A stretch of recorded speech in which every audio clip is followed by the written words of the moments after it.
உருவாக்குகிறது. நீ என்ன நினைக்கிறாயோ அதுவாகத்தான் நீ இருப்பாய். இனி நீ என்ன ஆகப் போகிறோம் என்பதையும் அதுதான் நிர்ணயிக்கிறது. நீ இப்போது எப்படி இருக்கின்றாய் என்றால் இதற்கு முன் நீ என்ன சிந்தித்தாய் என்பதை பொறுத்துத்தான். எனவே என் வார்த்தைகள் மீது நம்பிக்கை வைத்து இனிமேலாவது காலத்தின் அருமை உணர்ந்து செயல்பட்டால் வாழ்க்கையில் உனக்கு என்றுமே வசந்தமே வீசும். நல்லதே நடக்கும். உன்னை கேலியாக பேசுகிறார்கள், உனக்கான மரியாதை கொடுக்கவில்லை என்று வருந்தாதே. எல்லாவற்றிற்கும் நிச்சயமாக காலம் பதில் சொல்லும். உன்னுடன் தான் நான் இருக்கிறேன், என்றும் இருப்பேன். உன்னை ஒருபோதும் தாழ்ந்து போகும்படி உன் சாய்தேவா விடமாட்டேன். இது என் சத்திய வாக்கு. உனது கனவுகள் எல்லாம் நிஜமாக போகிறது. நீ ஒளிமயமான வாழ்க்கையை வாழப் போகிறாய். நீ எதற்கும் பயப்படாதே. என் கை எப்போதும் உன்னை காக்கும். விரைவில் மேலோங்கி உன்னை பார்த்து நகைத்தவர்களுக்கு முன்னிலையில் நிமிர்ந்து பார்க்க உன்னை செய்வேன். உன் எல்லா சூழ்நிலையை தினமும் ஏக்கத்துடன் எதிர்பார்க்கும் உன் வாழ்வில் நாளைய விடியலில் உனக்கு மகிழ்ச்சியான நற்செய்தி வந்து கிடைக்கும். மகிழ்ச்சியோடு பெற்றுக்கொள். நீ இதை எப்போது எந்த நொடி கேட்கின்றாயோ அந்த நொடியிலிருந்து 48 மணி நேரத்தில் நீ நினைத்த ஒரு நல்ல காரியம் உனக்கு நடக்கும். நிச்சயம் நடக்கும். இது உன் அப்பாவின் வாக்கு. இதை நீ தவிர்த்துவிட்டு பிறகு நீ வருத்தப்படக்கூடாது. அதற்காகத்தான் சொல்கிறேன். மிக பெரிய நற்செய்தி இன்னும் 48 மணி நேரத்தில் உன்னை தேடி வரும். நீ இப்போது உன்னுடைய மனதில் ஒரு நல்ல காரியம் செய்ய வேண்டும் என்று நினைத்து கொண்டிருக்கின்றாய். நல்ல காரியம் ஒன்று உனக்கு நடக்க வேண்டும் என்றும் நினைத்து கொண்டிருக்கின்றாய். நிச்சயம் அது முடியும். உன்னால் செய்ய முடியும். உன் வீட்டில் கூடிய சீக்கிரமே ஒரு நல்ல நிகழ்வுக்காக காத்திருந்தாய் அல்லவா? அதுவும் நிச்சயம் நிகழப்போகின்றது. உன்னுடைய நல்ல எண்ணங்கள் உன்னுடைய வாழ்வில் ஒவ்வொரு நன்மையாகவே நடத்தப் போகின்றன. இது என் மீது சத்தியம். உன்னை புரிந்து கொள்ளாமல் உனக்கு எதிராக யாரேனும் ஏதேனும் செய்து உனக்கு அவ்வப்போது மனவேதனையை தருபவர்கள் விரைவில் மாறுவார்கள். நீ அதனை நினைத்து வருத்தப்படாதே. அவர்கள் உன்னை புரிந்து கொள்ளாவிட்டாலும் நான் உன்னை பொறுத்து கொள்கின்றேன். உன்னுடைய நல்ல மனதை நான் அறிவேன். நான் என்னும் அகங்காரத்தில் இருப்பவர்கள் ஒரு நாள் அதனை உணர்ந்து உன்னிடம் வந்து தங்கள் தவறுகளை கோரி மன்னிப்பு கேட்பார்கள். அந்த மன்னிப்பை நீ ஏற்றுக்கொள். தவறில்லை. அவர்களை விட்டுவிடு. அவர்களிடமிருந்து நீ விலகி வந்துவிடு. நீ என்னுடைய பிள்ளை. நீ எதற்காகவும் கலங்கக்கூடாது. நீ செய்யும் நல்ல காரியங்களை நீ தொடர்ந்து செய்து கொண்டு வா. உனக்கு எந்த பிரச்சனையும் இல்லாமல் நீ மனதில் நினைத்து கொண்டிருக்கும் ஒரு விஷயத்தை நான் முடித்து காமிக்கின்றேன். இந்த நொடியே அதிலிருந்து எண்ணிக்கொள். 48 மணி நேரத்தில் நீ நினைத்தது நிச்சயம் நடக்கும். இது என்னுடைய வாக்கு. அது பொய்யாக மாறாது என் தங்கமே. நீ நினைத்தது எதுவோ அது நிச்சயம் நடக்கும். உன் வீட்டில் ஒரு கூடிய சீக்கிரத்திலேயே ஒரு நல்ல நிகழ்வு நடக்கப் போகிறது. என்னுடைய தலைமையிலேயே அது நடக்கப் போகிறது. நானே அதை முன்னின்று நடத்தி வைக்கப் போகிறேன். அது உன் விருப்பப்படியே நடக்கும். நீ ஆசைப்பட்டது போலவே அது இருக்கும். இதில் எந்த ஒரு மாற்றமும் கிடையாது. இது சத்தியம். இதுவே உண்மை. இதுவே நித்தியம். உனக்கு நிச்சயம் நடக்கும். உன் வாழ்வில் இனி ஒவ்வொன்றாக நன்மைகள் நடக்கத் தொடங்க போகின்றது. உன்னுடைய மனமானது தூய்மையாக இருக்கிறது. எப்போதும் என் நாமத்தையே ஜபித்து கொண்டிருக்கின்றது. உன்னுடைய நல்ல மனதுக்கு நான் தரும் அன்பு பரிசு இது. சந்தோஷமாக அதை ஏற்றுக்கொள். நான் தரும் பரிசை உனக்காக மட்டுமே வைத்திருக்கின்றேன். அந்த பரிசு உனக்காக மட்டுமே. தவிர்த்துவிட்டு போகாத என் தங்கமே. தவிர்த்துவிட்டு பிறகு நீ வருத்தப்படக்கூடாது. மீண்டும் மீண்டும் சொல்கிறேன், இது உனக்காக மட்டுமே. உன் வாழ்வில் நல்லது நடக்கப் போகிறது. அற்புதங்கள் இனி உன் வாழ்வில் நிகழ்வதற்கான காலகட்டத்தை நீ நெருங்கிவிட்டாய். அதுவரை சற்று பொறுமையாக ஏறு. எல்லாம் நல்லதாகவே நடக்கும். பல ஏமாற்றங்களால் நீ மனம் வருந்துகிறாய். வருந்தாதே. எல்லாவற்றிற்கும் உனக்கு நிச்சயம் பதில் கிடைக்கும். உன் பக்கத்தில் நான் உனக்காகவே இருக்கிறேன். உன் வாழ்க்கை ஒளிமயமாக மாறும் நாள் வெகு தொலைவில் இல்லை. உனக்கு நிம்மதியான மகிழ்ச்சி மிகுந்த வாழ்க்கையை அமைத்துக் கொடுப்பதுதான் என்னுடைய கடமை. நான் உன்னை தாங்கிக் கொண்டிருக்கிறேன் என்பதை உணர்த்துவதற்காக பல முறை உன்னுடைய கோரிக்கைகளை நான் நிறைவேற்றி வைத்திருக்கிறேன். ஒருவன் உயர்வை கண்டு பொறாமைப்படாதே. அவன் பட்ட கஷ்டம் தெரிந்தால் அடைய வேண்டும் என்ற ஆசையே உங்களுக்கு வராது. என்னை வழிபட்ட பின் உன்னில் ஏற்பட்ட மாற்றங்கள் என்ன என்று தெரியுமா? உன் மனம் நல்லதை மட்டுமே நினைக்கும். உன் நாவு அடுத்தவர் மனதை ஒருபோதும் புண்படுத்தாது. உன்னுடைய செயல்கள் முழுமையாக இரக்க குணம் உடையதாகவே இருக்கும். நான் சொல்வது சரிதானே? நீ அப்படித்தானே இருக்கிறாய்? வாழ்க்கையில் உள்ள சில தருணங்கள் ஏன், எப்படி என்ற கேள்விகளும், ஏன் பிறந்தேன், எதற்கு என்னை படைத்தீர்கள் என்ற புலம்பல்கள் உன் வாயிலிருந்து பேசுகிறாயா? உன் புலம்பல் உனக்கான தீர்வாய் அமைந்து விடும் என்று நினைக்கிறாயா? மேலும் அது உன்னை அந்த சூழலில் அமுக்கி மறுபடியும் உன்னை அதே சூழ்நிலைகளில் மேலோங்கத்தான் செய்யும். அந்த சூழ்நிலைகள் உன்னை அமுக்கி மூச்சை திணற வைக்கும். சுற்றியுள்ள சூழ்நிலை உனக்கு மன அழுத்தத்தை ஏற்படுத்தும். ஆனால் அவைகள் உன்னை காயப்படுத்தாது. நான் உன்னை காப்பாற்றுவேன். வீணாய் உன் நிம்மதியை தேவையில்லாத விஷயங்களுக்காக தொலைத்துக் கொள்ளாதே. உனக்கு வரவேண்டிய நேரத்திற்கு எல்லாம் நல்லபடியாக வந்தடையும். அதற்கான காலமும் நெருங்கிவிட்டது. ஏக்கங்கள் கொள்ளாதே, அது உன்னை வெறுமையாக்கிவிடும். நமக்கென்று நாம் சாய் தேவா தரும் எல்லாம் நல்லதுக்கே என்று நினைத்துக் கொள்ளுங்கள். சில விஷயங்கள் நடக்க தாமதமாகலாம். அதற்கென்ற காரணம் நமக்கு தெரியாது. அந்த பாபாவுக்கு மட்டுமே தெரியும். அதுவும் நல்லதாகவே இருக்கும். நல்லது என்ற விஷயம் கிடைக்க தாமதமாகலாம். ஆனால் உனக்கு அது கண்டிப்பாக நல்லதே நடக்கும். என் கையிலிருந்து ஆசி பெற்று சந்தோஷமாக நீ வாழ்வாய். உன் வாழ்க்கையில் மழை அடித்துக் கொண்டே இருக்கிறது. என்ன செய்வதென்று அறியாமல் வெள்ளத்தில் தத்தளிக்கிறாயா? ஒதுங்க கூட இடைவெளி இல்லை. கண்ணீர் வழிகின்றது என்று வருந்தாதே. உன் வாழ்க்கையில் புயலாய் சூறாவளியாய் வந்த அனைத்து சீற்றங்களும் வந்த தடம் தெரியாமல் மறையப் போகிறது. மாயை நிறைந்த இந்த உலகில் நேர்மறையாய் வாழ்வது என்பது சவாலான செயல்தான். நேர்மறையில் வாழும்போது எதிர்மறையின் தொந்தரவும் மாயை விதி என்ற ரூபத்தில் இருக்கத்தான் செய்யும். முன்னே உன் கால் சென்றால் நிழல்களாய் எதிர்மறை உன்னை பின்தொடரத்தான் செய்யும். அதனால் உன் மனதில் சோகம் என்ற படையை சேர விடாதே. அது உன் மனதை முழுக்க தூசியாக ஆக்கிவிடும். உன்னை பாதிக்கும் எந்த ஒரு நிகழ்வையும் தூக்கி எறிந்து செல். உன் மனதிற்கு ஒரு புத்துணர்ச்சி கிடைக்கும். நீ என் பரிபூர்ண அருள் பெற்ற என் குழந்தை. நீ இன்றும் நான் உன்னுடன் உயிரோடு தான் இருக்கிறேன் என்று உறுதியாக நம்பு. யார் கைவிட்ட போதிலும் என் பக்தனாகிய உன்னை நான் கைவிட மாட்டேன். இது சத்தியம். என்னை நீ நம்பு. உன்னை தேடி உனது இல்லம் வந்து கொண்டிருக்கிறேன். உன்னை தயார்படுத்திக்கொள். எனது பரிபூர்ண ஆசீர்வாதம் உனக்கு கிடைக்கப் போகிறது. அளவில்லா மகிழ்ச்சி கிடைக்கப் போகிறது. எனது காலடி படும் நேரம் சுபிட்சமாக மாறப்போகிறது. இதுவரை இல்லாத அளவு பெருமளவு இரட்டிப்பு மகிழ்ச்சியுடன் இருக்கப் போகிறாய்.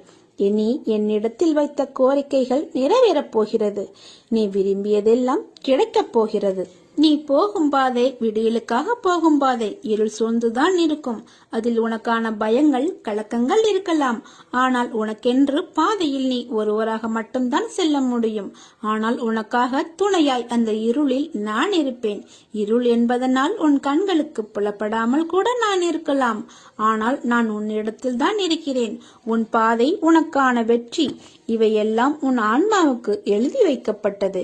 உனக்கு எது என்று நிர்ணயிக்கப்பட்டதோ அதுதான் உன்னிடத்தில் உனக்காக வந்து சேரும். அது வந்து சேரும் காலத்தையும் நீ நெருங்கிவிட்டாய். இனி கவலைப்படாதே. நீ உயர்ந்த நிலைக்கு வரப்போகிறாய். உன்னை துரத்தி அடித்தவரும், உன்னை ஒதுக்கியவரும், காரணம் இல்லாமல் உன்னை காயப்படுத்தியவரும் வியக்கும் வண்ணம் நீ உயரப் போகிறாய். அதை நடத்தி காட்டுவேன். என் பக்தனாகிய நீ என்னை நினைத்து கொண்டிருக்கும் வேளையில் உன் துயரத்தை போக்குவது எனது கடமை. வெகு விரைவில் நடக்கும். கவலைப்படாமல் இரு. நான் உன்னிடம் வந்திருக்கிறேன். முழுவதுமாக என்னை நீ பிடித்துக்கொள். உன்னை விட்டு நான் விலக மாட்டேன். பொறுத்திருந்து இனி நடக்கப் போவதை பார். உன்னுடன் சாயப்பா இருப்பதை நீ உணர்ந்து கொள்ளும் நேரம் எது நல்லது. உன்னுடைய நிழலாக நான் இருப்பேன். உன்னுடைய அசைவுகளை வைத்தே உன்னை அறிந்து கொள்பவன் நான். உன்னுடைய பிரச்சனை என்ன, உன்னுடையது என்ன என்பது எனக்கு நன்கு தெரியும். இதை பற்றியும் கலங்காதே. தயவு செய்து பேசுவதற்கு முன் யோசித்து பேசு. பழகுவதற்கு முன் யோசித்து பழகு. ஏனென்றால் உன்னை அடுத்தவர் தவறாக நினைக்க நேரிடும். உனது எண்ணங்கள் வேறுபடுவது இல்லை, ஆனால் மற்றவர் எண்ணங்கள் வேறுபடக்கூடும். உன்னை தவறாக நினைக்க நேரிடும். கவலைப்படாமல் இரு. உனது கர்ம பலன்கள் காரணமாக இப்படி நடந்து கொண்டிருக்கிறது. என்னை பற்றி நீ தெரிந்து கொள்வதற்கு முன்பாகவே உன்னை பற்றி முழுவதுமாக, உன்னை பற்றி அனைத்தும் நான் அறிவேன். துவக்கமும் முடிவும் இல்லாதவன் நான். நீ செய்த பாவங்கள் அனைத்தும் நான் அறிவேன். இப்பிறவியில் நீ எப்படி செயல்படுவாய், இனி வரும் பிறவியில் எப்படி இருப்பாய் என்பதை நான் அறிவேன். நீ படும் வேதனையை பார்க்க முடியாமல் கவலைப்படுகிறேன். உன்னை பாதுகாக்க உன் கூடவே நிழலாக இருக்கிறேன். ஒவ்வொரு நொடி பொழுதும் உன்னை நான் தேற்றுகிறேன். மனதை தேற்றிக்கொள். கர்மத்தின் தீவிரத்தை இதுவரை அனுமதித்தேன். இனி அது நடக்காது, நடக்கவும் விடமாட்டேன். நீ சந்தோஷமாக இரு, துக்கத்தை விடு. எது வந்தாலும் ஒரு நாள் முடிய போகிறது என்ற உண்மையை உணர்ந்து கொள். அப்பா, நான் இருக்கிறேன். என்னை சரணாகதி அடைந்தால் நான் உன்னை பாதுகாப்பேன். என்னை நோக்கி பார். என்னுடைய விழிகள் இரண்டும் உன்னோடு பேசும். உன் அப்பாவாக இருந்து உன்னை அரவணைத்து காப்பேன். இனி காலமெல்லாம் மகிழ்ச்சியாக இருப்பாய். நான் உனக்கு ஒரு அறிவுரையை சொல்கிறேன், ஒரு கதையின் மூலம் சொல்கிறேன். அதை நீ உனக்காக எடுத்துக்கொண்டு செயல்பட்டால் உனக்கு நன்மை விளையும். சஞ்சல புக்தியுடைய மனிதன் ஒருவன் இருந்தான். அவனுடைய இல்லத்தில் தனமும் தானியமும் மற்ற பொருட்களும் ஏராளமாக நிரம்பி கிடந்தன. உடலிலும் மனதிலும் வியாதியோ வெக்கியோ இல்லை. ஆயினும் அவன் உபாதிகளை தேடினான். அவசியமில்லாமல் தலைமேல் பாரத்தை ஏற்றிக்கொண்டு அங்கும் இங்கும் அலைந்தான். அவன் மனதில் அமைதி இல்லை. ஒரு நேரம் பாரத்தை இறக்கி வைப்பான், அடுத்த நிமிடமே மீண்டும் பாரத்தை தலையில் ஏற்றிக் கொள்வான். அவனால் அவனுடைய மனதை சலனமில்லாமல் வைத்துக் கொள்ள முடியவில்லை. அவனுடைய அவஸ்தையை பார்த்து என்னுடைய மனம் கனிந்தது. நான் அவனிடம் சொன்னேன், உன்னுடைய மனதை நிலை பெற செய்து ஏதாவது ஒன்றில் நிறுத்து என்றேன். அது எதுவாக வேண்டுமானாலும் இருக்கட்டும். நீ அனாவசியமாக அலைகிறாய். முதலில் உன் மனதை ஏதாவது ஒன்றில் நிலை பெற செய் என்ற இந்த கதையை அவனிடம் சொன்னேன். இந்த கதை தனக்காகவே சொல்லப்பட்டதாக எண்ணி தர்மசி என்ற பக்தர் புரிந்து கொண்டார். தேவையில்லாமல் எக்காரணமின்றி கவலையால் பீடிக்கப்பட்டவராக தனக்குத்தானே இன்னல்களை தேடிக்கொண்டதை எண்ணி வருந்தினார். செல்வமும் உறவினர்கள் மற்றும் சமூகத்தினர் மத்தியில் உள்ள கௌரவம் இவற்றில் எதையும் மனதில் கொள்ளாமல் துக்கங்களையும் இன்னல்களையும் கற்பனை செய்து கொண்டு வாழ்ந்ததை எண்ணி நமக்காகவே பாபா இக்கதையை கூறியுள்ளார் என்று கருதி மனமாற்றம் கொண்டார். இந்த கதை உங்களுக்காகவும் சொல்லப்பட்டது. நீங்களும் ஒரே இடத்தில் மனதை வைக்காமல் வேறு திசையில் திருப்புங்கள். அந்த திசையில் நான் இருக்கிறேன். அங்கு உங்களுக்கு மன நிம்மதியும் சந்தோஷமும் கிடைக்கும். நிறைவில்லாத மகிழ்ச்சியோடு சந்தோஷமாக குதூகலமாக இருப்பாய். என்னை நம்பு. உன்னுடைய சந்தோஷமான வாழ்க்கைக்கு நானே பொறுப்பு. உனக்கு எல்லா சூழ்நிலைகளிலும் துணை நிற்பேன். என் மேல் நீ கொண்ட நம்பிக்கையும் பொறுமையும் உன்னை எப்போதும் காவலாய் காக்கும். என் வார்த்தைகள் மீது நம்பிக்கை வைத்து செயல்படு. நீ எல்லா செல்வ வளங்களையும் பெறுவாய். கவலைப்படாதே, நான் இருக்கிறேன். உன்னோடு என்றும் என்றென்றும் நானே இருப்பேன். நல்லதே நடக்கும். உனக்கு ஒரு விஷயத்தை சொல்கிறேன் கேள். நான் உன்னுடன் எங்கும் எப்போதும் இருக்கிறேன். நீ சிறிதும் கவலை இல்லாமல் இரு. எந்த ஆபத்திலிருந்தும் நீ முழுமையாக காப்பாற்றப்படுவாய் என்பதில் உனக்கு எந்தவித சந்தேகமும் வேண்டாம். ஒவ்வொரு வினாடியும் நான் உன்னுடன் இருக்கிறேன். நீ தனியாக நடப்பதாக நினைக்கிறாயா? உன் பாதை என்னால் வடிவமைக்கப்பட்டது. நான் உன் வாழ்க்கையை உருவாக்கியவன். நான் உன்னுடன் நடைபெற்று செய்கிறேன். நீ சிந்தும் கண்ணீர் மற்றும் வலிகளை நான் உணர்வேன். நானே மருந்தாகவும் மற்றும் நானே உன் படைப்பாளியாகவும் இருக்கிறேன். எனது கண்களை நன்றாக உற்றுப்பார். உன் வலிகளை மௌனமாக குணப்படுத்தி உனக்கான நல்ல நேரத்தை உருவாக்கி கொண்டிருக்கிறேன். ஓர் உத்வேகத்துடன் புத்தியும் மனமும் சேர்ந்து உன்னை சுற்றியுள்ள துயரங்களை தகர்க்க செய்யப்பட்டால் அதற்கு பெயர்தான் தைரியம். அதை மனதில் கொண்டு தைரியமுடைய ஆத்மாவாக எந்த சூழ்நிலையிலும் எதிர்கொள்ள கற்றுக்கொள்ளுங்கள். அதற்காக அந்த தைரியத்துடன் உன்னுள் இருக்கும் கோபம், விரக்தி, ஏமாற்றம் ஆகியவற்றால் உன் மனம் காட்டும் தீய வழியில் செல்ல நினைக்க கூடாது. அது உனக்கு நல்லதல்ல. நீ செய்யும் எந்த காரியமும் எனக்கு தெரியாமல் நடக்காது. எதையும் பொறுக்க முடியாமல் தேவையற்ற கொணல் சிந்தனைகளை நினைத்து வருத்தப்படாதே. உன்னுடன் நான் இருக்கிறேன். எல்லாம் நான் பார்த்துக் கொள்கிறேன். எல்லா சுமைகளையும் என்னிடம் தந்துவிடு. காலம் கடந்து விட்டதே என்று கவலைப்படாதே. உனக்கான காலம் கைகூடும். வழி தெரியாத பாதையில் பல வழியோடு நீ விடை தெரியாமல் நடக்கும்போது உனக்கே தெரியாமல் உனக்கு துணையாக நான் வருவேன். எதை இழந்தாலும் வருந்தாதே.